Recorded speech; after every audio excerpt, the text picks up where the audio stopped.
Actually, it's a classic view of a General de Gaulle that here President Macron is adopting and making his own, of Europe having to stand on their own and not be caught in between other power struggle. And here, of course, it's about China and the US, and Europe cannot afford to just be a collateral victim of this struggle. And yes, these comments meant some waves over the weekend, and surely today President Macron will try to clarify the air. Of course, he just wants a stronger Europe, one that can stand on its own.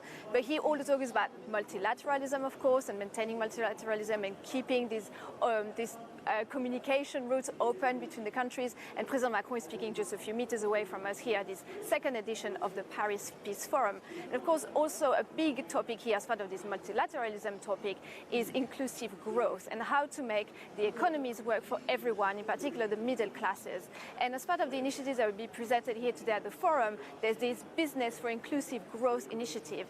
And part of this, that started about a year ago at the first Peace Forum. Some businesses got involved in pledging to make growth more inclusive for citizens across the world. And this agenda was adopted at a G7 in Biarritz when France took the presidency of the G7 and made part of its own agenda.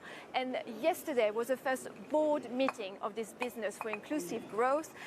Several companies are part of it, about 40 companies that employ 3 million people in the world. They have about $1.5 trillion of annual revenue put together.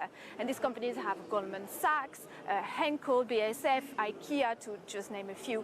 And this initiative is organized by the OECD, who will actually measure the impact of this initiative that will be led by these 40 companies. So we spoke yesterday to Gabriela Ramos, who's the G20 Sherpa of the OECD, and asked her why this initiative and why now. Take a listen. Our economies are not growing as they should. Productivity is not growing. Investment is not growing. And the trade tensions are really taking a very great, are having a very great impact in the economic prospects. So first and foremost, I would say that it's important that we tackle those issues, because this is having an additional element there in terms of how far the economy will really deliver in the way it is. But the other point, as you say, is the social discontent and the social fragmentation. And the problem is that these things are not unrelated.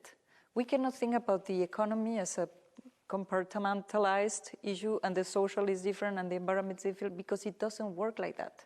People that feel left behind by the economic system go and produce political outcomes that then makes it very difficult for the leaders to have the basis to take the hardcore reforms that we need to put in place. So I would say that if you ask me, what is the core to this issue? How can we move forward? I feel is that governments need to understand that we need to have equality of opportunities, that we cannot have distinctions because we say, okay, but why don't we invest in education? Yes, we invest in education. The OECD is really measuring educational outcomes.